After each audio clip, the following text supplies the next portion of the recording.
Good morning and welcome to another video from the Being Civil channel.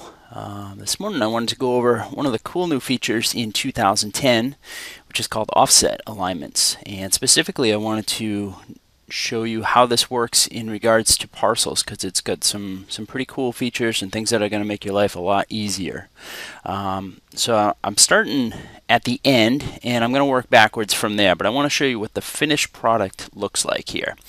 So if you recall, in 2009 or earlier versions, when you had an alignment and then you had some right-of-way and you had parcels on either side, and under the fortunate event you came back from a planning board meeting and needed to change that alignment, the right-of-ways weren't dynamic to the parcels, so there was going to be some additional work in recreating some of those parcels. So what we have here is, now let me zoom right in and show you how this works. I've got an alignment, two offset alignments, and then parcels on either side. But watch what happens when I drag that.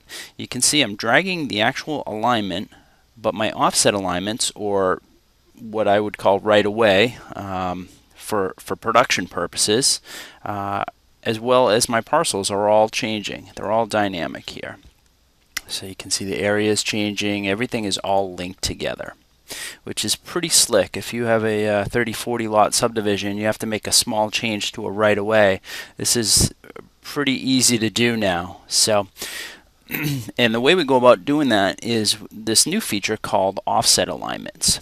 So I'm going to go ahead and delete what I have here, and I'm going to start over with just one parcel here.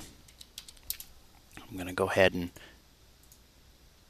create an alignment. So if we use our new ribbon tabs, we'll go to alignment, create from objects, enter, enter. Here you have the option to put on a site. I'm going to say none at this point. You can change all your stuff the same way as you could before. We'll go do that. Now you see nothing changed with that parcel because we're on a different site. That parcel is actually on a parcel site. So now we need to create those offset alignments. So let's go ahead and click on the alignment, which brings up our contextual tab. And here we go under Launchpad. We just go to offset alignments. And it's going to say how many offsets do you want on the left, how many on the right. I'm going to put one on each and do a 30-foot offset on either side. Now, since our alignment was created on the none site, it's going to default to that, but pay attention to that because we're going to change that in a little bit. So I'm going to go ahead and click OK.